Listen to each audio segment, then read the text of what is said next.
Mon petit ami et moi étions assis dans un restaurant. John a galement rempli mon verre, puis il a soudain pointé la caméra vers moi et a soulevé le couvercle. J'ai failli vomir. L'assiette regorgée de cafards, chuchota John. « Mange-les !» J'ai hésité, ne pouvant pas me décider. Il bougeait. Et soudain, la femme à la table voisine, voyant les cafards, a crié. Nous étions immédiatement capturés par les gardes. J'essayais de me débattre et John criait que j'avais gâché la farce. À ce rythme, je n'économiserai jamais pour le traitement de ma mère. Après que mon père ait trompé ma mère, celle-ci a commencé à avoir des problèmes cardiaques. Maintenant, elle avait besoin d'une opération coûteuse. J'étais la seule personne qui pouvait l'aider. J'ai accepté n'importe quel emploi à mi-temps, mais ce n'était pas suffisant. Tout a changé quand j'ai rencontré John à l'université. C'était le gars le plus populaire de notre année.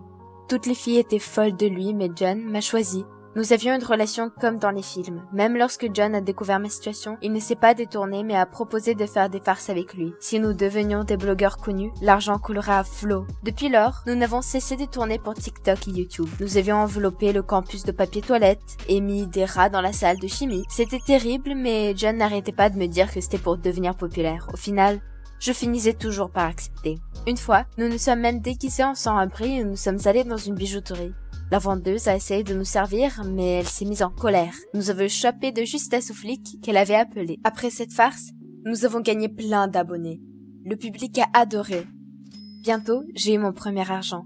Mais je ne pensais pas que ça finirait en prison. John criait que j'avais tout gâché. J'ai reculé contre le mur de peur. Il ne m'avait jamais traité comme ça auparavant. Mais pendant que nous étions conduites au poste, John s'est calmé puis m'a caressé la joue et s'est excusé. J'ai souri. Tout va bien, mon chéri, je comprends. Nous sommes restés dans la cellule pendant environ 5 heures. Je ne pouvais pas m'empêcher de penser à ma mère. Elle était probablement très inquiète. Mais ensuite, la porte s'est ouverte et un flic a crié que nous avions été libérés sous caution et que nous étions libres. Attendez. Mais par qui? Le flic nous a dit de nous dépêcher, quelqu'un nous attendait dans le hall. En nous regardant, nous y sommes allés et avons immédiatement remarqué un homme en costume de luxe. Avec un sourire, il s'est présenté comme Buddy. Il s'avérait qu'il était dans le restaurant et qu'il avait vu notre blague avec les cafards. Il a trouvé ça drôle et courageux. Mais pourquoi a-t-il décidé de nous libérer? Et soudain, Buddy a dit mystérieusement qu'il avait une offre spéciale pour nous. Pouvons-nous en discuter autour d'une tasse de café, dit-il en riant. J'ai chuchoté à John que ce type était suspect. Et John avait déjà dit à Buddy qu'il était d'accord avec tout. Puis il m'a dit « Tu ne veux pas aider ta mère ?» Nous sommes allés dans un café à proximité. Buddy nous a lancé un regard arrogant qui m'a donné un frisson et a dit qu'il préparait une énorme farce. Il s'avérait qu'il suivait notre chaîne depuis longtemps et réalisait que nous étions parfaitement assortis. « Et c'était quoi la farce ?» Buddy a souri. « Nous devions être à la banque à 6 heures ce soir. » C'était tout, mais il a ajouté que ce n'était pas si simple. Il fallait que je devienne un chien. Quoi? Buddy a expliqué. Je serais en costume de chien. Et John me conduirait à la banque en laisse. Je me suis repliée sur ma chaise. Pourquoi ça? Puis Buddy a calmement dit que c'était juste une démonstration contre l'interdiction de venir à la banque avec des animaux. Je vous donnerai 5000 $ chacun pour ça, Buddy a fini. Les yeux de John se sont immédiatement allumés. J'ai su qu'il était sur le point de donner son accord. Et je l'ai immédiatement fait reculer. John? Pourquoi ne pas en parler? Nous nous sommes écartés et j'ai immédiatement laissé échapper qu'être un chien en laisse était humiliant et que c'était une sorte d'esclavage et que cela dépréciait les droits des femmes et que ce n'était pas du tout une blague amusante. Mais ensuite, John m'a regardé dans les yeux et m'a dit que tout ira bien. Avec cet argent, je pourrais guérir ma mère et il nous en resterait pour une bonne vie. J'ai eu des petits papillons dans l'estomac. Oui, John. Tu as raison, comme toujours. Nous sommes allés voir Buddy et avons dit que nous étions d'accord. Il nous a immédiatement donné l'argent pour acheter une laisse et un collier. Il a également ajouté que nous pouvions garder la monnaie, sur quoi nous lui avons fait nos adieux. J'ai regardé l'argent et je n'ai pas cru que c'était vrai. Je proposais à John de faire la fête chez moi, mais il a dit qu'il ferait mieux d'aller chercher la laisse. D'accord, je te vois ce soir. Mais dès que je suis rentrée chez moi, j'ai tout de suite senti que quelque chose n'allait pas. L'appartement était étrangement calme. Je me suis précipitée dans la chambre où ma mère était allongée sans bouger sur le lit. « Maman, qu'est-ce qui ne va pas ?» Elle a dit que les flics l'ont appelée et lui ont parlé de notre arrestation. Ça l'a rendu encore plus mal. Maman m'a demandé si je ne pouvais pas voir que John me manipulait. « À cause de lui, tu as même cessé de communiquer avec tes amis, » disait ma mère. J'en avais assez de lui expliquer que John était très inquiet et qu'il m'avait interdit de sortir sans lui. J'ai sorti l'argent. Nous pourrons bientôt payer pour l'opération grâce à John. Soudain, maman est devenue pâle et s'est accrochée à son cœur. Pendant une seconde, je me suis figée d'horreur. Mon Dieu, qu'est-ce que j'ai fait? J'ai couru, j'ai pris le dernier cachet du paquet avec des mains tremblantes. « Maman, tiens bon. » Elle l'a avalé violemment et m'a murmuré de quitter John. C'était un homme dangereux, je le découvrirai bientôt. Je n'ai pas osé protester. Tout ce que j'ai dit, c'est qu'elle avait besoin de nouveaux cachets et que j'irais les chercher maintenant. Je suis vite arrivée à la pharmacie et alors que je partais avec les médicaments, j'ai soudain remarqué John de l'autre côté de la rue. Que fait-il ici? Puis Buddy est venu vers lui et ils sont allés ensemble dans un café à côté. Étrange. Pourquoi John s'était rencontré avec Buddy sans moi? J'ai levé ma capuche et je les ai suivis. Je dois savoir ce qui se passe. Ils se sont assis à une table non loin du bar. Je me suis vite assise au bar, tremblante de tension. J'espérais qu'ils ne me remarqueraient pas. J'ai écouté. Bizarrement, John parlait à Buddy comme s'ils étaient une vieille connaissance. Cette petite idiote m'écoute toujours et ne devine rien. Aujourd'hui, nous allons cambrioler la banque, dit John solennellement. C'était une blague, j'espère. Mais Buddy a fait un signe de tête et a dit que pendant que tout le monde regarderait mon stupide costume de chien, il se faufilerait dans la chambre forte. John a ri de façon désagréable, puis j'ai réalisé. John et Buddy voulaient se servir de moi. Je n'arrivais pas à y croire. John était mon petit ami, il ne faisait que des farces inoffensives. Il ne volait pas des banques. J'avais tellement mal que je me suis immédiatement levée, j'ai couru vers la sortie. Et puis la serveuse, tournant le coin, s'est heurtée contre moi. Le plateau est tombé par terre et tout le monde nous a regardés. Mon estomac s'est refroidi d'horreur. J'ai regardé autour de moi. John et Buddy étaient déjà en route pour me rejoindre. Oh mon Dieu, je suis vite sortie du café. Mon cœur battait la chamade, mais je ne pouvais pas m'arrêter. John savait que j'avais tout entendu. À ce moment, on m'a attrapé, on m'a mis la main sur la bouche. J'ai commencé à donner des coups de pied, mais John était beaucoup plus fort. Il m'a traîné quelque part. Non, lâche-moi! Mais il m'a juste poussé dans une voiture. Je tremblais. John, pourquoi tu me fais ça? Il a ri. Il ne s'est jamais soucié de moi. Il pouvait juste gagner beaucoup d'argent avec une idiote comme moi sur TikTok. Mais maintenant, il allait toucher un gros jackpot. J'ai détourné le regard pour cacher mes larmes. Non, je ne participerai pas au vol. Puis John m'a pris brutalement par le menton et m'a dit que je serais son esclave non seulement aujourd'hui, mais pour le reste de ma vie. Si je ne veux pas qu'il arrive quelque chose à ma mère. À ce moment, Buddy est arrivé. Il a ouvert la porte de la voiture et m'a pris dans ses bras un colis métallique à la main. « Laisse-moi partir, idiot !» Je me suis débattue et j'ai crié, mais John m'a tenu serré. Et Buddy m'a mis le collier et la muselière pour me faire taire. Bientôt, nous étions à la banque. John m'a poussé hors de la voiture et m'a conduit en laisse à la banque. Je me sentais terriblement brisée, mais je ne pensais qu'à une chose. Il fallait que je les arrête. John m'a emmené à la banque et a immédiatement crié « Liberté pour les animaux !» Je voulais que le sol m'engloutisse quand tout le monde nous a regardés. Que c'est embarrassant. Le garde est venu vers nous, puis j'ai vu Buddy au bout de la pièce et un frisson m'a traversé. Non, je ne serai pas un esclave. Je sauverai les gens et ensuite je ferai sortir ma mère de la ville tout de suite. John ne nous trouvera jamais. J'ai exhalé et je me suis décidée. Maman, tu serais bientôt fière de moi. Puis j'ai brusquement retiré la muselière et j'ai crié que c'était un vol. J'espérais que Buddy serait capturé immédiatement, mais au lieu de cela, il y a eu une agitation. Les gardes ont regardé autour d'eux dans la confusion. « Allez, attrapez le voleur !» Mais soudain, ils nous ont attrapés et traînés jusqu'à la sortie. « Non, vous ne comprenez pas, Buddy, le voleur, il est là !» Mais les gardes ne voulaient pas écouter. À ce moment, Buddy, qui était planqué à côté de la caisse, a fait un clin d'œil narquois. John m'a soufflé que j'avais tout encore gâché. Pas question. J'ai marché durement sur le pied d'un garde et il m'a lâché une seconde. C'était suffisant. Je me suis immédiatement précipitée vers la banque. Buddy menaçait déjà l'employé terrifié qui lui mettait de l'argent dans son sac. « Tu vas le payer !» J'ai couru et j'ai sauté sur son dos. Je devais donner le temps à l'employé d'appeler la police. Buddy a essayé de me déstabiliser, mais je me suis accrochée. Mais soudain, Buddy a tourné, je suis tombée par terre et je me suis cogné la tête. La dernière chose que j'ai entendue, c'était les sons des sirènes de police. Je me suis réveillée avec un terrible mal de tête. Je regardais autour de moi et j'ai réalisé que j'étais dans une chambre d'hôtel. Mon Dieu! John était assis sur la couchette suivante. En me regardant droit dans les yeux, il m'a dit que Buddy était derrière les barreaux et que nous étions considérés comme des héros. Soudain, John s'est jeté sur moi et m'a coincé contre le mur. Il m'a soufflé de ne pas le dénoncer. Je me rappelle ce qu'il m'a dit, n'est-ce pas? Bien sûr, les menaces et les chantages. J'ai été le jouet de John dès le début, mais il a fallu que je me renforce pour comprendre cela. Instantanément, j'ai pris la laisse et je l'ai enroulée autour des bras de John. Il n'a même pas eu le temps de se remettre. Sécurité, par ici! Je ne suis plus le toutou de John et je ne laisserai personne me manipuler. Un mois plus tard, John a été mis en prison. Il m'a jeté des regards furieux tout au long du procès, mais j'étais calme. Ma peur de John avait disparu, tout comme l'amour. Et puis le jour de la fête de la ville, j'ai reçu une prime pour avoir aidé la police. Ma mère était si fière de moi. L'argent était suffisant pour l'opération et maintenant j'étais tranquille. Je me souviens de cette histoire avec un sourire maintenant. J'ai appris à ne pas être manipulée et à ne compter que sur moi-même. Et une fois de plus, j'ai été convaincue que l'honnêteté est la plus importante des richesses. Vous avez aimé la vidéo? Alors abonnez-vous et mettez un like. Merci! Oh, le body en latex et le colorisé étaient si serrés, mon corps pouvait plus respirer.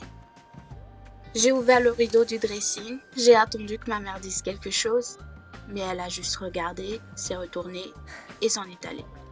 C'était clairement trop sexy, mais quelques minutes plus tard, elle est revenue avec une queue de lapin moelleux et a dit que ça compléterait parfaitement mon look. Tout a commencé un étrange matin. Je prenais mon petit-déj lorsque ma mère a couru dans la cuisine en criant qu'elle avait besoin d'aide. J'étais la seule à pouvoir la surveiller. J'ai fini mon sandwich pendant que ma mère me traînait jusque dans la voiture. Qu'est-ce qui se passe? Elle a démarré la voiture et a demandé l'adresse de mon université, mais pourquoi faire? Malheureusement, ma mère ne s'est jamais intéressée à mes études, et puis elle faisait tout le temps la fête. Peu de temps après, ma mère m'a demandé quelque chose de bizarre, que je fasse semblant d'être son amie. Je pense qu'elle est tombée amoureuse d'un mec de mon université, et maintenant elle veut le séduire. Maman, t'es dingue!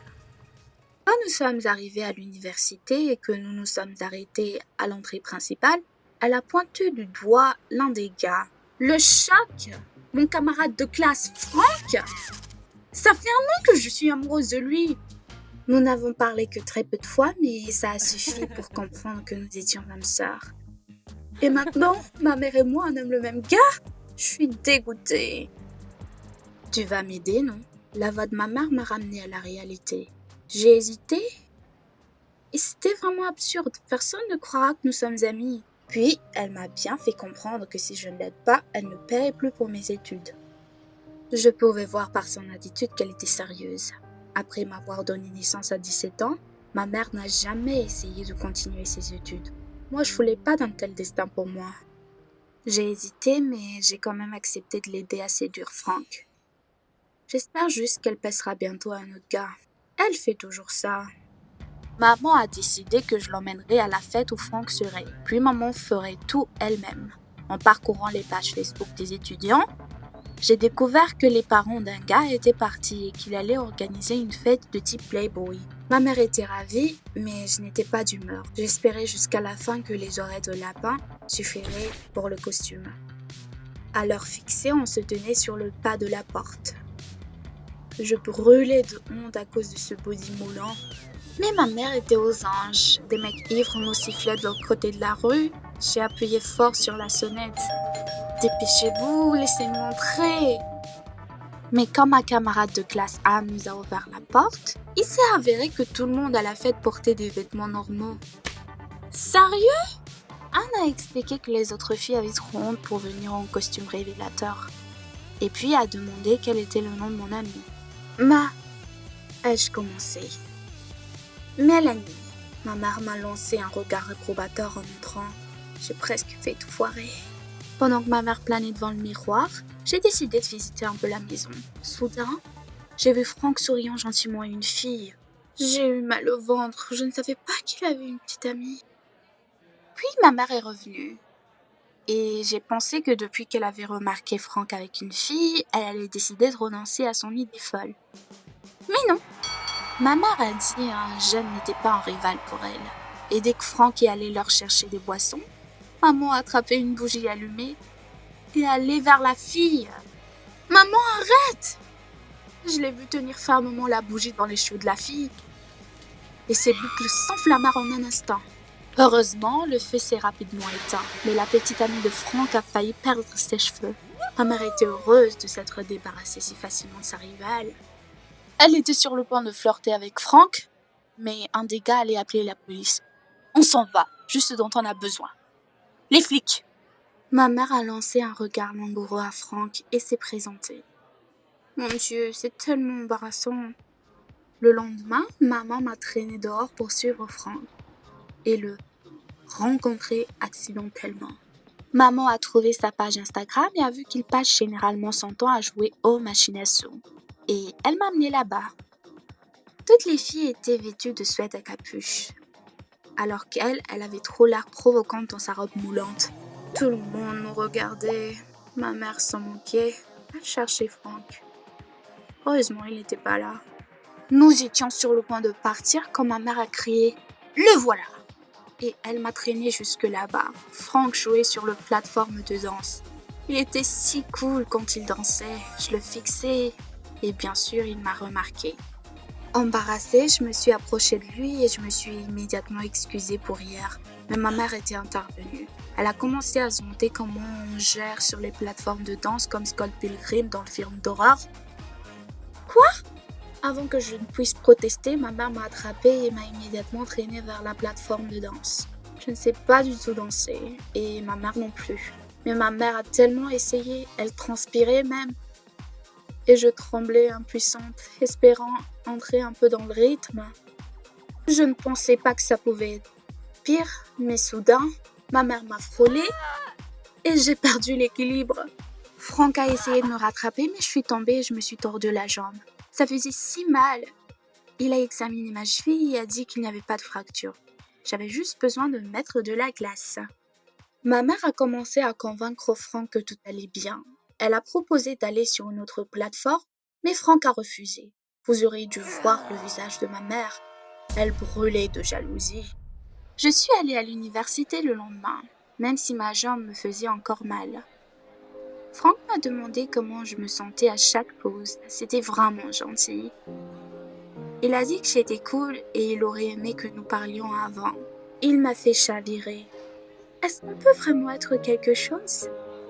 Mais Franck a immédiatement détruit tous mes espoirs. Il a demandé si mon ami était libre pour le week-end. C'était comme si un seau d'eau glacée était versé sur moi. Il avait le béguin pour ma mère après tout. En retenant mes larmes, j'ai dit que je transmettrais l'invitation et j'ai dit au revoir. Ma mère s'est préparée au rendez-vous toute la soirée, triant les robes et réfléchissant au maquillage qui lui conviendrait le mieux. Je voulais juste disparaître. Ma vie s'effondrait. Le matin, quand elle et Franck sont partis, j'ai fondu en larmes. Que dois-je faire si les choses ont fonctionné pour eux ? Faire semblant d'être l'ami de ma mère jusqu'à ce que je sois vieille ? Non, je peux pas faire ça. Franck ne m'a peut-être pas choisi, mais il a besoin de connaître la vérité. J'ai essayé de l'appeler, mais son téléphone était hors ligne. Puis j'ai commencé à écrire à mes camarades de classe. Peut-être que quelqu'un connaissait l'adresse de Franck, mais personne n'a répondu. J'étais déjà désespérée quand une fille m'a répondu. Et j'ai immédiatement appelé le taxi. Dès mon arrivée, je me suis immédiatement précipitée pour frapper à la porte. Personne ne l'a ouvert, mais j'ai continué et finalement, Franck a regardé dehors surpris. Au fond de la maison, j'ai vu ma mère assise avec un verre de vin à la main. Cela m'a mis tellement en colère. Bon, je n'avais plus rien à perdre, alors je me suis tournée vers Franck et lui ai dit « Mélanie, c'est ma mère. Et que ça fait 1 an que moi je suis amoureuse de lui. » J'étais soulagée de l'admettre. Comme si c'était insupportable de porter ce fardeau. Maman a sauté du canapé, jetant son verre par terre. Elle a crié que j'étais un traître et a couru dans la rue en robe. Franck a été surpris mais s'est rapidement ressaisi. Il a dit que nous devions la retrouver. Ça peut être très dangereux en forêt. Nous étions assez loin de la ville. Nous sommes immédiatement allés à sa recherche. J'étais tellement excitée, je voulais juste dire la vérité, mais il s'est avéré que j'avais tout gâché. Et pourquoi Franck a-t-il réagi si calmement ? Soudain, il a dit qu'il connaissait la vérité depuis longtemps. Une personne à l'université a reconnu ma mère et la rumeur s'est répandue très rapidement. Au début, c'était juste amusant pour lui de nous regarder, mais après, il a commencé à avoir des sentiments pour moi. Mais pour ma mère, il avait un plan. Franck voulait qu'elle rencontre son père, car elle était définitivement le type de son papa. J'avais tellement honte que tout mon visage était en train de rougir. Nous avions traversé la forêt pendant un long moment, mais elle était introuvable. Nous avions déjà froid nous-mêmes lorsque nous sommes soudainement arrivés à un vieil arrêt de bus. C'était maman. Elle était assise là dans sa petite robe et s'évanouissait déjà de froid. Mon Dieu, j'ai couru vers elle et la serré dans mes bras. C'était super qu'elle aille bien. Franck lui a immédiatement donné sa veste et nous avons appelé un taxi. Nous sommes retournés au chalet. Nous avons été accueillis à la porte par un homme poli et beau, le père de Franck. Il a été surpris de nous voir comme ça et a dit que nous pourrions boire du thé chaud. J'ai même pensé qu'il était vraiment parfait pour ma mère. Mais ma mère, quand elle a regardé le père de Franck, elle a été chamboulée. Sans le quitter des yeux, elle murmura « C'est vraiment toi ?» Puis elle déplaça lentement son regard et dit « Lily, c'est ton père.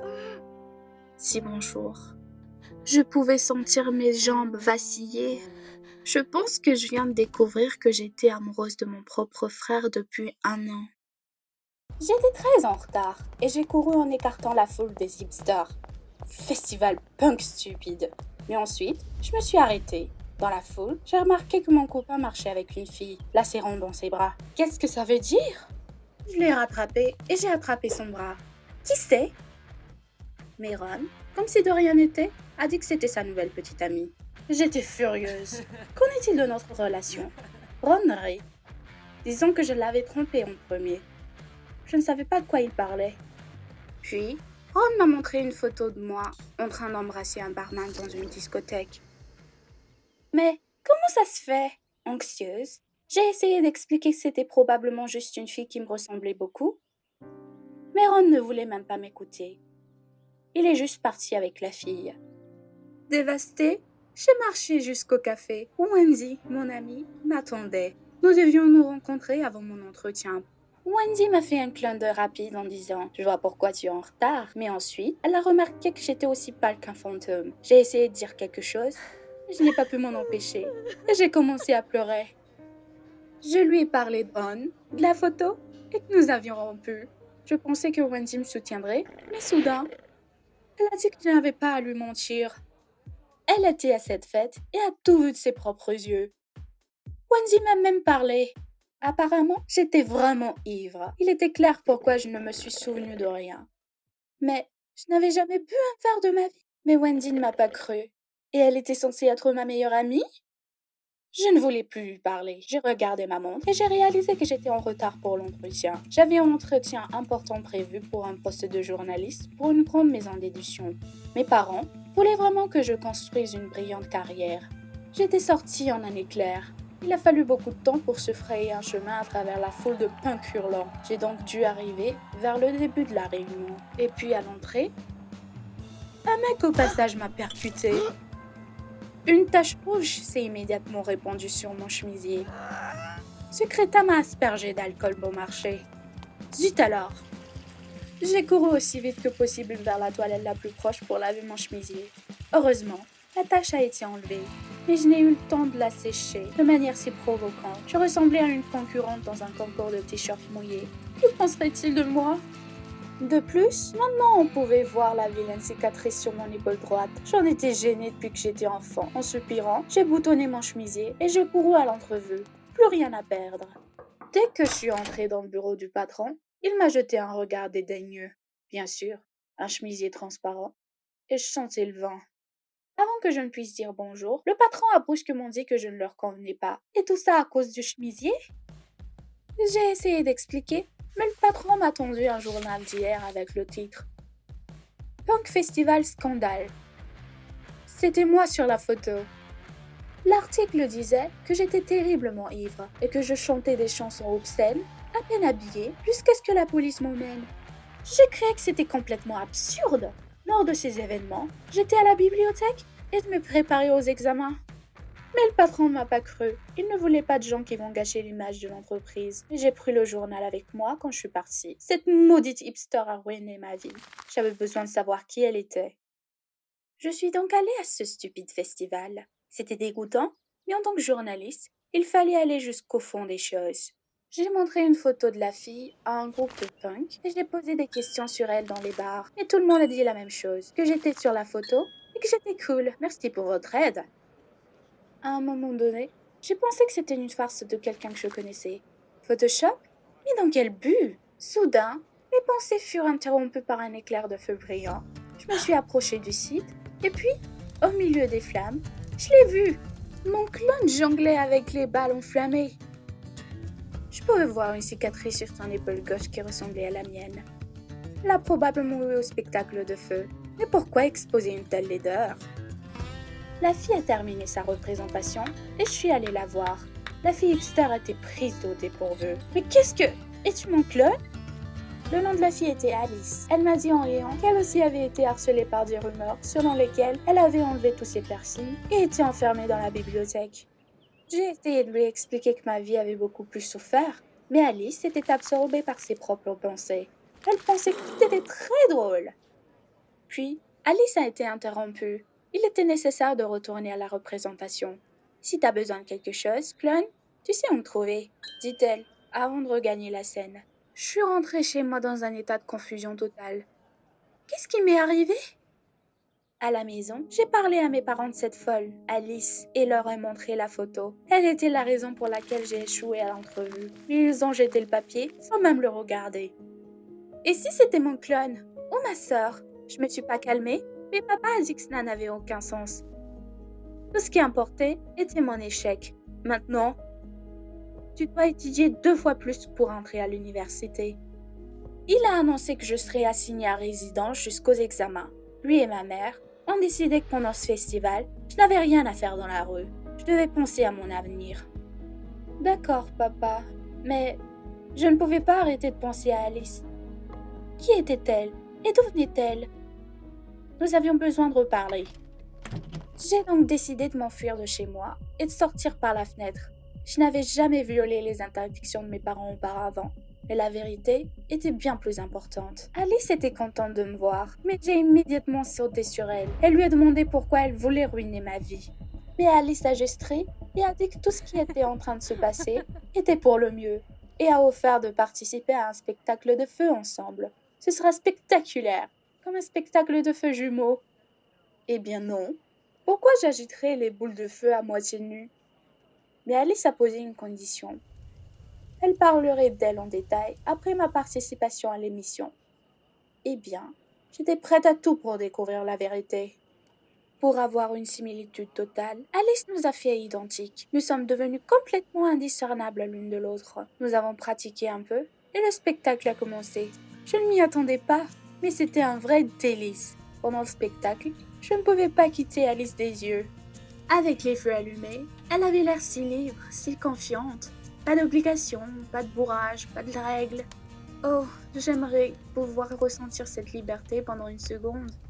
Je fixai Alice, et le feu que je tenais se pencha hors du chemin. Ma chemise a immédiatement pris feu. J'ai crié. Alice a rapidement sauté vers moi et a éteint le feu. La chemise était en ruine, et je l'ai enlevée. Puis, Alice remarqua ma cicatrice. Nous avons trop de choses en commun, copie, a-t-elle présenté. Je l'ai regardée et j'ai pensé. Alice et moi étions des personnages complètement opposés, mais je l'aimais aussi. C'était incroyable. Et puis, il y avait les coïncidences, les cicatrices, la même apparence, comme dans les films. Mélanie, rentre immédiatement. J'ai entendu quelqu'un m'appeler. Je me suis retournée et j'ai vu ma mère et mon père dans la foule. Zut! J'étais confuse, mais Alice, découvrant que c'était mes parents, m'a attrapé la main et nous avons couru. Alors que nous traversions la foule, j'entendais mes parents me demander de m'arrêter. Mélanie, je t'en supplie. Je me suis retournée un moment. Maman et papa se sont arrêtés pour reprendre leur souffle. Ils avaient l'air épuisés. Je me suis sentie désolée pour eux et nous nous sommes approchés.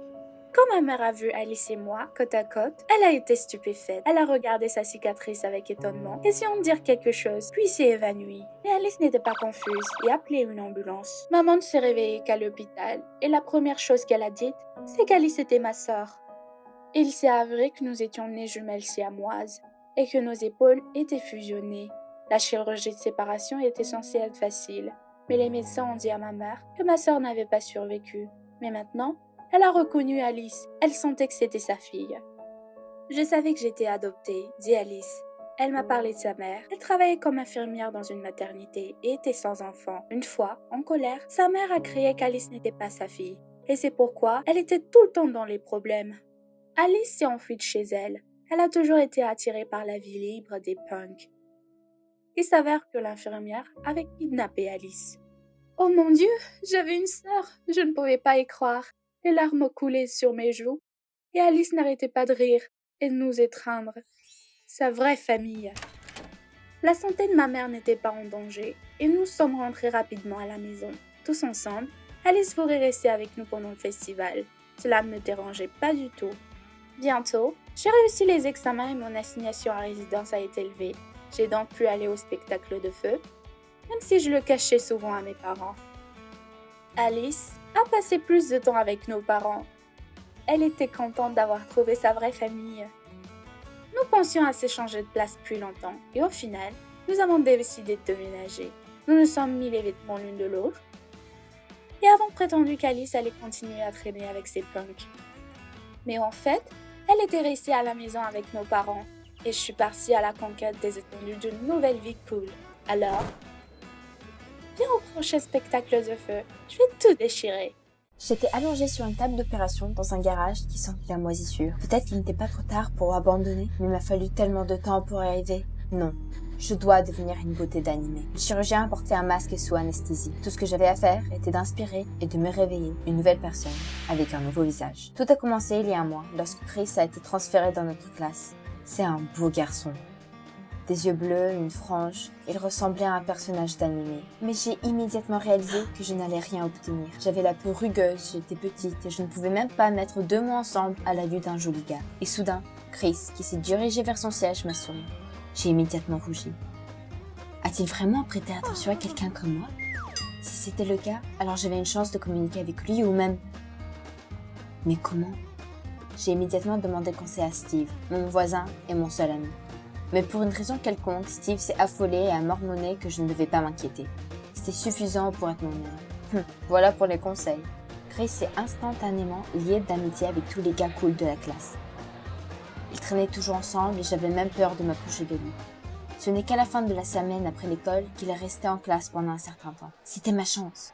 J'ai vu un bel autocollant avec une fille de dessin animé sur son téléphone.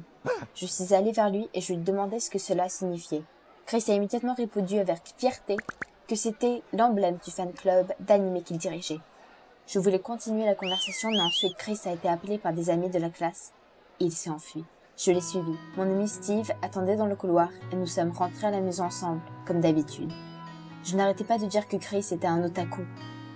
Et puis j'ai eu une idée folle. Si je ressemblais à une fille de dessin animé après un autocollant, alors c'est sûr qu'il m'aimerait bien. Steve restait silencieux. Étrange. Il est généralement plus bavard. Mais soudain, il s'est éclipsé. Puisque Chris était si important pour moi, il m'aiderait. Un de ses amis travaillait dans un magasin d'animé et Steve arrangerait une réduction pour moi. Cool! Je suis allée directement après l'école. J'ai acheté un tas de vêtements différents et une poudre brillante spéciale. Le lendemain, tout le monde de la classe m'a regardé avec incrédulité. J'étais gênée d'être au milieu du couloir dans une tenue de dessin animé toute seule, mais tout cela était pour Chris. Puis Chris lui-même s'est dirigé vers moi. J'étais heureuse, mais il a dit que la tenue ne me convenait pas et que je ressemblais à une parodie de son animé préféré. Il y avait des rires de tout autour. Il avait raison, j'étais moche, j'étais tellement dévastée que je ne suis même pas retournée en classe. Je suis rentrée chez moi, j'ai allumé un animé pour voir ce que j'avais fait de mal. Mais après cela, c'est devenu encore plus douloureux. Les filles de dessin animé étaient belles, avaient des figures parfaites, des petits nez, des yeux énormes. Si seulement je pouvais leur ressembler. En désespoir de cause, je suis allée me laver le visage, puis j'ai vu un feuillet publicitaire dans le panier. Ma mère a dû le ramasser en rentrant à la maison. Ça montrait qu'à l'aide d'un ruban adhésif spécial, on peut ajuster la forme du nez et des yeux.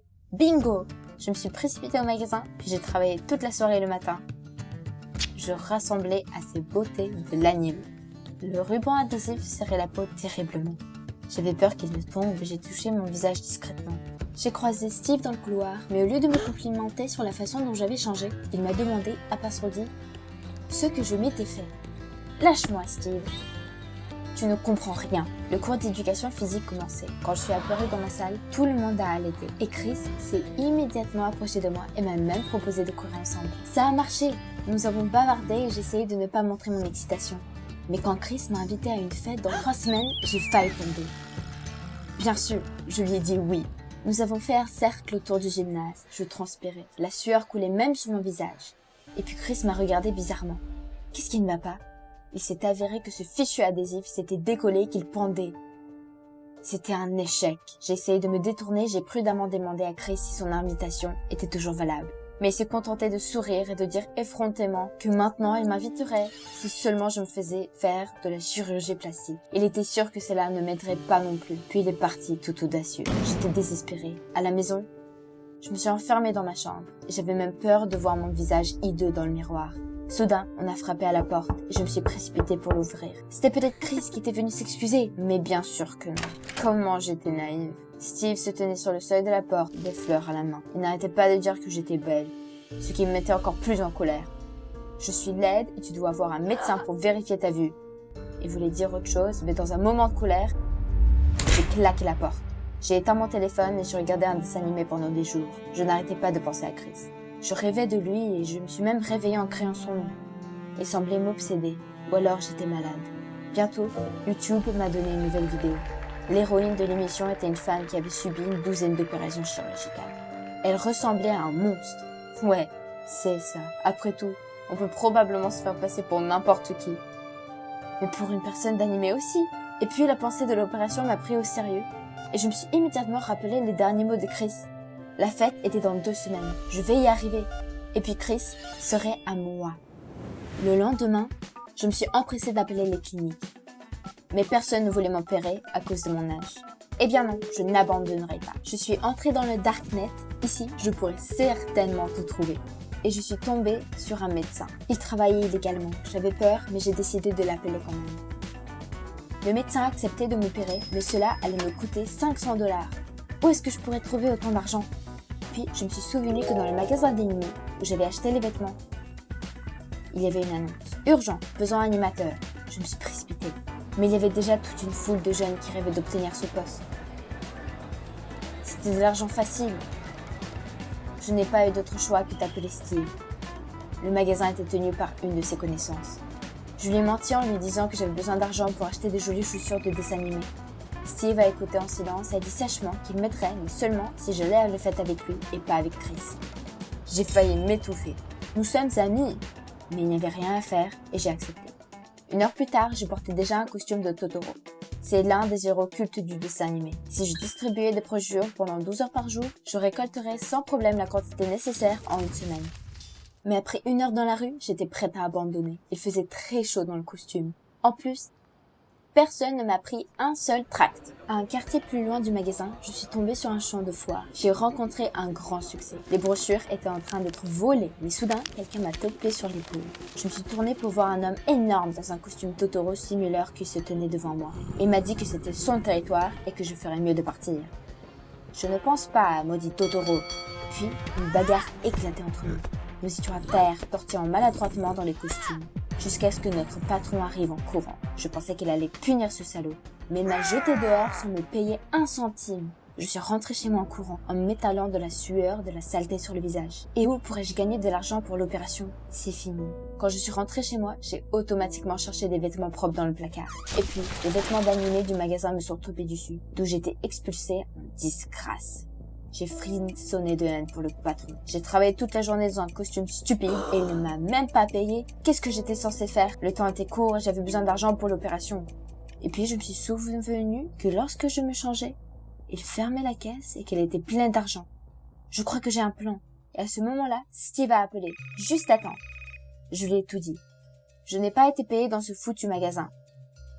Ce qui voulait dire qu'il ne ferait pas la fête avec moi.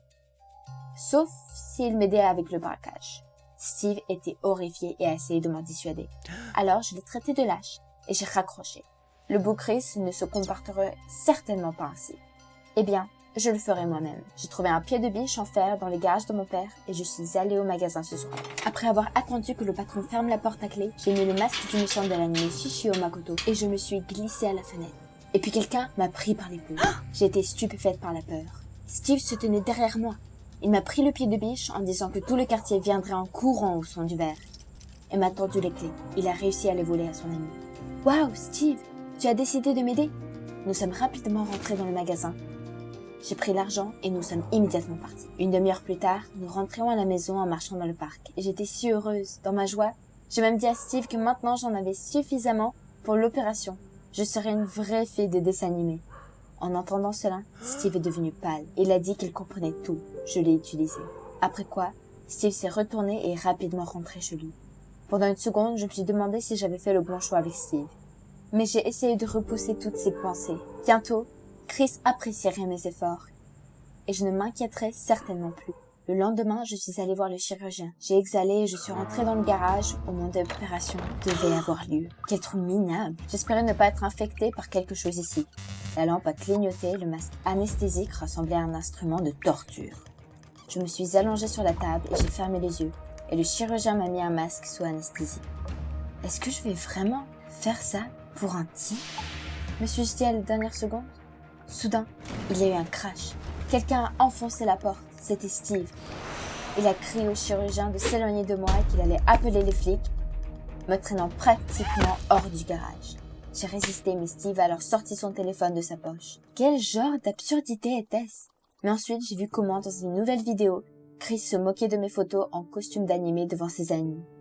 Il a dit que je l'avais énervé en essayant constamment de devenir une fille de dessin animé, mais que j'étais juste un monstre. Quelque chose en moi s'est brisé. Oh mon Dieu!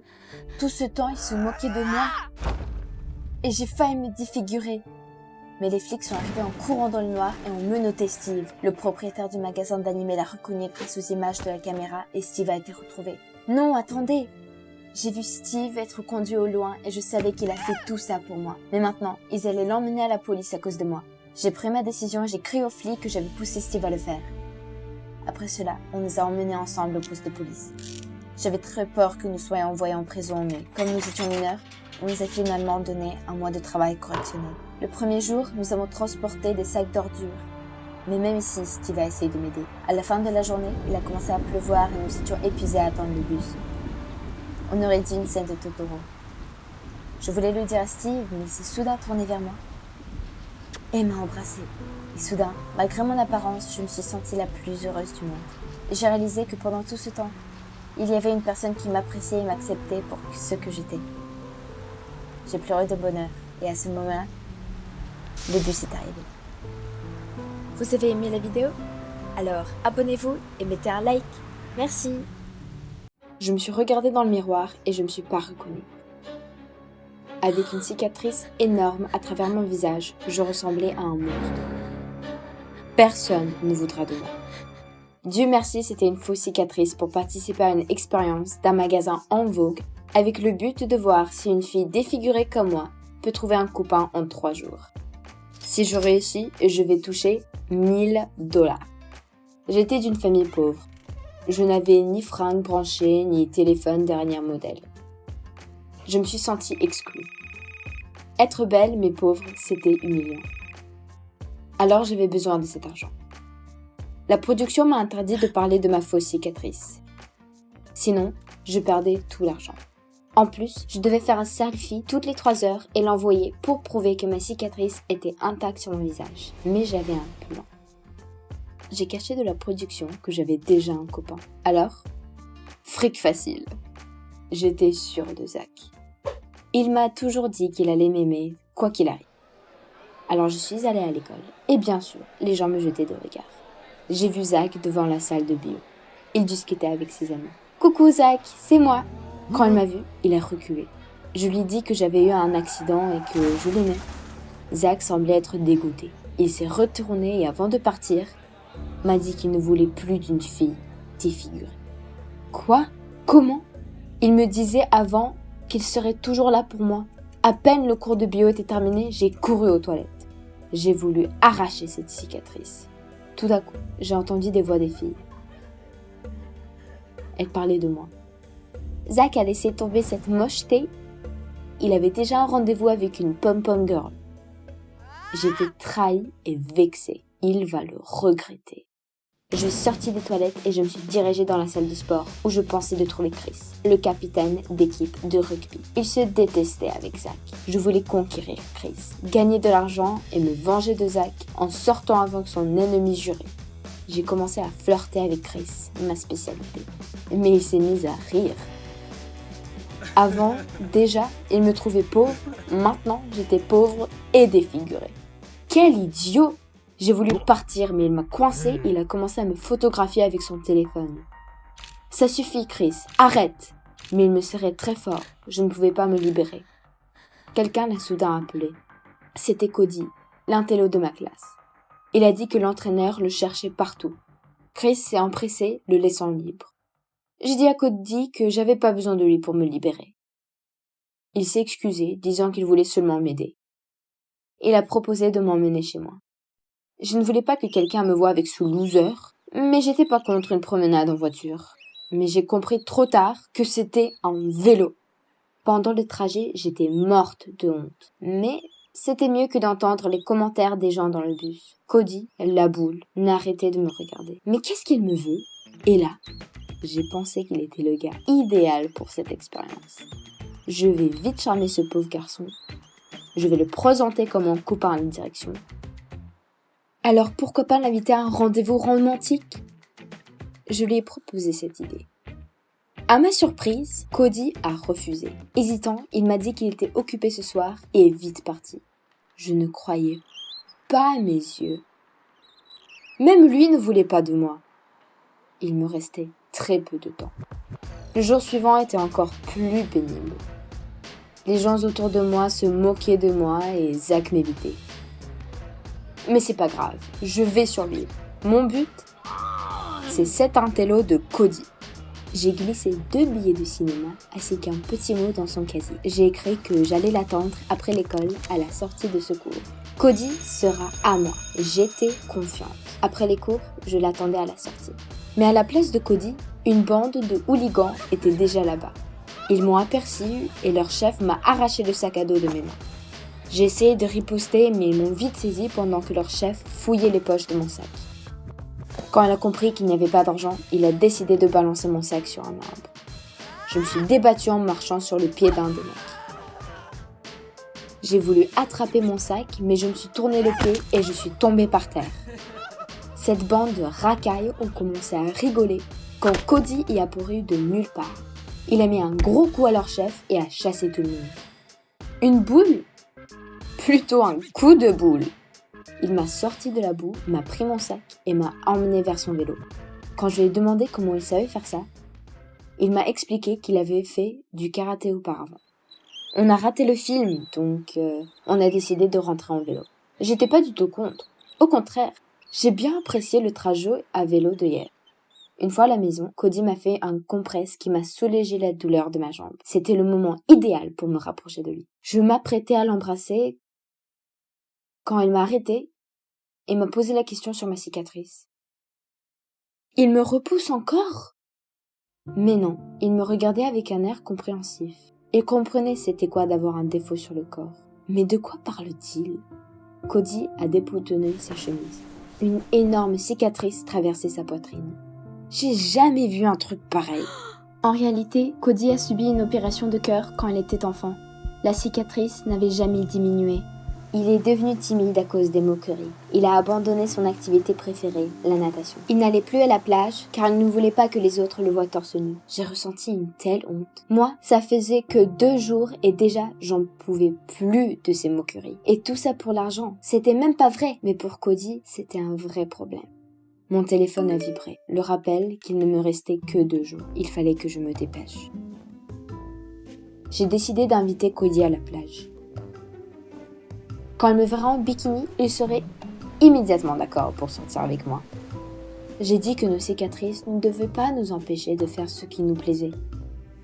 Si j'arrive à ne pas avoir honte de mon visage, il ne doit pas avoir honte de son corps. J'avais peur de son refus, mais il m'a demandé le temps pour y réfléchir. S'il refuse, j'ai perdu mon temps et mon argent. Toute la soirée, j'étais très inquiète.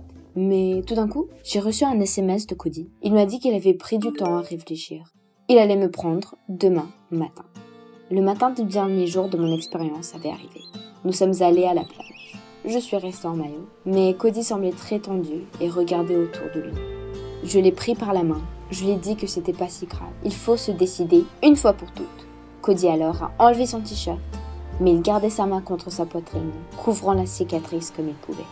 Et là, un ballon de foot a atterri sous nos pieds. C'était Chris avec sa bande. Ils ont commencé à se moquer de nous en nous traitant de membres de la famille Adams. Cody est devenu rouge comme une tomate, mais moi, je l'ai tiré vers l'eau. Allons nager, loin de ces abrutis. Une fois dans l'eau, Cody était très heureux.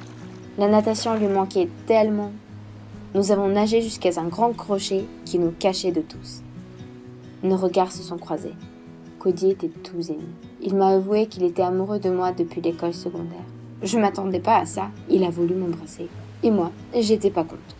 Comme soudain, il a changé de visage. Cody, qu'est-ce qui se passe? J'ai touché mon visage. Ma cicatrice s'est décrochée de mon front. Non! J'ai essayé de la remettre à sa place, sans résultat. J'ai balbutié à propos de des expériences. Mais il n'a pas voulu écouter. Il a dit qu'il avait tout compris. Je me moquais de lui avec la bande de nazes de Chris. Il s'est retourné et il m'a laissé. Cody! Attends! Je suis sortie de l'eau tout en pleurs, comprenant que la seule personne qui a été vraiment gentille avec moi, c'était Cody. Malgré ma cicatrice et ma pauvreté, j'ai tout gâché. Un appel vidéo m'a retourné à la réalité. C'était la production qui me demandait les résultats. Ils ont vu que je n'avais plus ma cicatrice et m'ont dit alors que je n'avais plus aucune chance de gagner. Mais moi, je m'en fichais. J'ai passé 1 heure en pleurs et après, je suis retournée chez moi. Juste après avoir claqué la porte derrière moi, quelqu'un a frappé à la porte. Était-ce Cody? M'a-t-il vu en rentrer? Derrière la porte était Zach. Il s'excusait, il m'a dit que j'étais toujours la plus belle fille du monde pour lui. J'aurais juste dû le prévenir de l'expérience et du maquillage. J'ai claqué la porte au nez de ce type. Quel hypocrite! J'étais fâchée et je ne voulais pas entendre ses excuses. En ce moment, j'ai décidé de demander pardon à Cody. Il était pour moi plus important que tout l'argent du monde. Le matin, à l'école, je l'ai cherché partout. Je l'ai trouvé seul et triste, assis sur un banc à la cantine. Je me suis assise à côté. J'ai tout voulu l'expliquer, mais il n'a pas voulu m'écouter. Il s'est levé et a commencé à se diriger vers la sortie. Je ne savais pas quoi faire. J'ai remarqué d'autres mecs me fixant avec intérêt, mais je m'en fichais d'eux. La seule personne qui m'intéressait, c'était Cody. Je me suis dressée sur la table et devant tout le monde, j'ai crié que je m'excusais d'avoir fait du mal à la meilleure personne que j'avais rencontrée. Je voulais être avec lui plus qu'autre chose dans le monde. Mais Cody ne s'est même pas retourné. Était-il vraiment parti de ma vie? Pour la première fois, j'ai vraiment senti ce que c'était de perdre une personne chère. Mais soudain, il s'est retourné, poussant la foule, a monté sur la table et m'a embrassé. Tout le monde autour a commencé à applaudir et à siffler. J'ai mis ma main sur sa poitrine et j'ai senti sa cicatrice. Derrière cette cicatrice, il y avait un grand cœur d'un garçon extraordinaire. Je lui ai soufflé. Peu importe l'apparence, le plus important, c'est l'âme qui se cache dedans. Au même moment, j'ai reçu un texte de la production à propos d'une nouvelle expérience. Je devais passer 1 an dans une relation sans aucune dispute. J'ai accepté et j'ai pensé. Et si je pouvais vivre comme ça avec Cody pour le reste de la vie? J'ai secrètement de mon père flic ouvert un salon de tatouage dans notre garage. Ce jour-là, je feuilletais un fil d'actualité sur la criminalité en attendant un autre client. Wow! Il y a un maniaque dans la vie. Quel visage horrible. À ce stade, la porte grinça, je me suis retourné et me suis figé. Barbe, boucle d'oreille. Il était exactement comme sur la photo de l'actualité. Wow, cool. Mon esprit de détective était immédiatement entré dans le jeu. L'homme ne s'est pas présenté mais m'a seulement tendu la main. Là, dans la colonne étaient tatoués et barrés les noms de femmes. Merde. Pourquoi sont-ils tous barrés? J'ai dû rayer le dernier, Lucie. Mon nom préféré, c'était le nom de ma voisine. La plus belle fille du monde. J'étais amoureux d'elle pendant des années. Ouais, je n'avais que 13 ans et elle en avait 19. Alors quoi? En raison de ma fascination pour les détectives, je n'avais presque pas d'amis et tout le monde se moquait de moi. Mais les flics n'ont pas fait face ici. Il y avait un maniaque dans la ville, je l'attraperai et Lucie voudrait sortir avec moi tout de suite. Même un tremblait un peu sous le regard dur du barbu, il a demandé de terminer le plus tôt possible. J'étais encore terrifié par cette intonation calme, il se comportait comme si de rien n'était. Touche finale et c'est prêt. Je voulais exposer ce monstre et demander si toute la police du pays le recherchait, mais quelqu'un est entré dans le garage. Je me suis retourné, c'était Lucie. Mais elle ne m'a même pas regardé et s'est dirigée vers l'homme et l'a appelé Max. Ok alors, maintenant je connaissais son nom. Elle le serra dans ses bras, disant qu'il l'avait manqué. Et puis elle a ajouté méchamment, « Est-ce que tu aimes plus sortir avec les enfants qu'avec moi ?»« Quoi ? Elle parle de moi, n'est-ce pas ? » Et puis ça m'est venu. Elle est sortie avec ce Max, mais pourquoi a-t-il simplement rayé son nom ? J'étais abasourdi. Lucie le conduisit par la main vers la sortie, Max a dit qu'il devait entrer dans le magasin et qu'une surprise l'attendrait le soir. Ils sont partis et j'étais paralysé par la pensée. Max voulait s'occuper de Lucie. On aurait dit qu'elle était la prochaine victime d'un maniaque fou. J'ai suivi discrètement Max. Il s'est dirigé vers le magasin de sport. Bizarre, je marchais entre les rangées en essayant de le trouver. Et puis j'ai vu Max ramasser une batte de baseball. Maintenant je tais. J'ai sorti le téléphone pour obtenir une preuve photo, mais le clic de mon appareil photo a été entendu par tout le magasin. Max se retourna aussi et se dirigea rapidement vers le comptoir derrière lequel je me cachais. Le cœur sortait de ma poitrine. Que se passe-t-il si cette Hulk me trouve? Mais alors Max a été distrait par le vendeur. Je me suis précipité et je courus vers la maison de Lucie. Je la sauverai, elle saura ce que je suis vraiment. Et ceux qui se moquaient de moi, de mon père et de toute la ville aussi. Mais sur le pas de la porte, j'ai ralenti, j'ai cru craindre de lui parler encore plus que je ne craignais le maniaque. « Allez, tu peux !» me suis-je dit et j'ai frappé. Lucie a ouvert la porte et a immédiatement demandé « De quoi avez-vous besoin ?» J'ai rougi et bâillé que son petit ami était un maniaque. Lucie a ri, m'a caressé la joue et a dit que j'étais mignon, mais que je ne devais pas me mêler de la vie des gens. « Lucie, tu changeras d'avis en voyant ce que ton copain a acheté au magasin. » J'ai sorti le téléphone, mais Lucie a demandé de ne pas gâcher la surprise et a immédiatement claqué la porte. Je suis rentré chez moi et j'ai vu la voiture de la police dans la cour. Mon père est revenu du travail. Malheureusement, je ne le voyais pas, un flic aussi cool que Sherlock Holmes. Et je me suis demandé si je devais lui parler de Max. Encore plus alors, papa serait au courant de mon salon de tatouage souterrain. Mais la vie de Lucie était en jeu. Je suis allé voir mon père et lui ai tout dit. Étonnamment, il était cool à ce sujet, mais j'ai dit que je devais, moi, regarder les films policiers. Et a également rajouté qu'il était illégal d'ouvrir un salon de tatouage à mon âge, et que je devrais conclure cette chose. Je le savais, il m'a toujours tout interdit.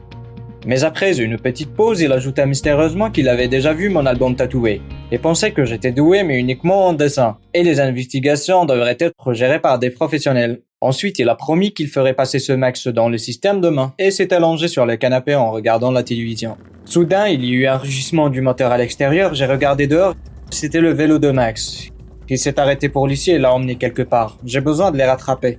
J'ai couru si fort que je m'évanouissais, je les perdais constamment de vue. Mais je l'ai quand même. Le vélo était garé devant un café abandonné et des bruits de bosses et de cris se faisaient entendre depuis l'arrière-cour. J'ai attrapé un bâton, j'ai marché autour du café et j'ai regardé prudemment derrière le coin. Que se passe-t-il ici? Max, pour une raison quelconque, avait les yeux bandés. Il avait déjà balancé sa batte. Non. Et puis j'ai remarqué une piñata, une balle remplie de bonbons. Arrêtez, qu'est-ce que tout cela signifie? À ce stade, mon père m'a appelé, Max se retourna au centre de la sonnerie et oh putain! À 3 sauts, il était à proximité et m'a attrapé par le capot. Je me suis balancé stupidement jusqu'à ce que je tombe au sol. Max a dit qu'il allait me ramener à la maison maintenant. Max a demandé à Lucie de l'attendre à la maison au lac. Il m'a mis de force sur le vélo et a murmuré de façon inquiétante que je l'avais empêché de dire au revoir à Lucie pour toujours. Quoi? Il cache même pas qu'il veut l'achever. J'ai besoin de preuves. Et puis j'ai remarqué le téléphone de Max sortir de sa poche. J'ai doucement essayé de l'obtenir, mais Max a crié de tenir fermement. Nous avons brusquement ralenti à l'intersection, je suis descendu du vélo, prétendument accroché à la veste de Max. Un coup de meurtrier, j'ai toujours son téléphone. Nous sommes allés à la maison et en voyant mon père, j'ai immédiatement couru vers lui. Papa, arrêtez-le, il a admis qu'il voulait en finir avec Lucie. Mais au lieu de cela, mon père m'a juste enfermé dans la pièce et a dit que j'étais assigné. Je n'allais pas abandonner si facilement et surtout j'avais une preuve solide. Le téléphone de Max et en effet c'était plein de discussions avec des filles. Je n'avais pas le temps de réfléchir alors j'ai ouvert la fenêtre et suis sorti avec précaution. J'avais besoin de sauver Lucie. Dans ces textes, il y avait les coordonnées de la maison d'hôte au bord du lac dont Max parlait. Mais c'était à 2 heures de route. Comment puis-je y arriver? Il n'y avait pas de taxi la nuit. Et puis la voiture de mon père a attiré mon attention, je pourrais me retrouver en prison pour ça, mais j'étais prêt à tenter ma chance, la vie de Lucie comptait plus que ça. Je suis monté dans la voiture et j'ai voulu la démarrer, mais j'ai accidentellement activé la sirène. Oh, pas ce bouton! Mon père est immédiatement sorti de la maison et a couru vers moi en hurlant. J'ai rapidement démarré la voiture et parti. Je vais sauver Lucie, je vais révéler Max et tu comprendras tout, papa! 2 heures plus tard, j'étais déjà près du lac et j'ai laissé la voiture pour ne pas me faire remarquer. J'ai vu dans les films qu'il le faisait, mais mes jambes ont refusé de partir. J'ai expiré, si je finis par mourir aujourd'hui, alors au moins je meurs autant que héros. Je me suis précipité vers la maison, mais quelqu'un m'a attrapé par derrière, me serrant la bouche, c'était Max. Terrifié, j'ai essayé de fuir, mais il m'a seulement serré plus fort et a commencé à chuchoter. Lucie était derrière lui et maintenant nous étions tous les deux en danger. Je ne croyais plus un mot. Dès que la prise de Max s'est relâchée, j'ai crié de toutes mes forces. « Lucie, sauve-toi !» Et puis elle est apparue, cheveux inclinés, regard fou, chauve-souris à la main. Va à la maison, dit-elle à Max. Et lui, pâlissant, se dirigea vers la porte. J'étais tellement content qu'elle soit en vie, mais Lucie me siffla. D'où viens-tu, petit gamin? Elle a attrapé ma main et m'a traîné jusqu'à la maison. Je n'ai rien compris. En fermant Max, elle m'a traîné dans la pièce voisine et il n'était pas possible de sortir. Lucie me tenait fermement les mains. En m'attachant à une chaise, elle, aussi folle, a répété qu'elle était sûre de l'amour de Max. Et il a décidé de la larguer. Elle a perdu tellement de temps, s'est débarrassée de toutes ses copines et il était sur le point de la larguer. C'est tout maintenant, il paierait sa souffrance. Alors, Lucie était-elle maniaque? Cette pensée m'a fait frissonner. Lucie est partie et de la pièce voisine, il y avait des cris et des grondements. Je devais faire quelque chose. Bien ligoté, je ne pouvais rendre la chaise branlante que dans l'espoir qu'elle tomberait et se briserait. Je savais que cela fonctionnait parfois dans les détectives. Je me suis poussé avec mes pieds et je suis tombé sur le dos. La chaise s'est avérée solide. Attaché à une chaise, j'essayais encore de m'approcher de la porte. Je l'ai à peine ouverte du pied et j'ai rampé jusqu'à la pièce où se trouvait Max. J'ai commencé à frapper la porte avec mon pied et à la fin, le bois s'est fissuré. À travers la fente, j'ai vu le visage enragé de Lucie. « Max, cours !» J'ai essayé de crier. Mais Max ne m'a pas entendu et s'est évanoui. « Lucie, qu'est-ce que tu as fait de lui ?» Lucie ouvrait la porte de façon spectaculaire. « Tu en sais déjà trop, crétin !» J'ai fermé les yeux. Soudain, il y a eu des sirènes. Police! Lucie a tenté de s'échapper mais a été rapidement appréhendée par les policiers. Mon père a aussi marché parmi eux. C'était étrange, mais papa avait l'air si cool. Lucie a été immédiatement détenue.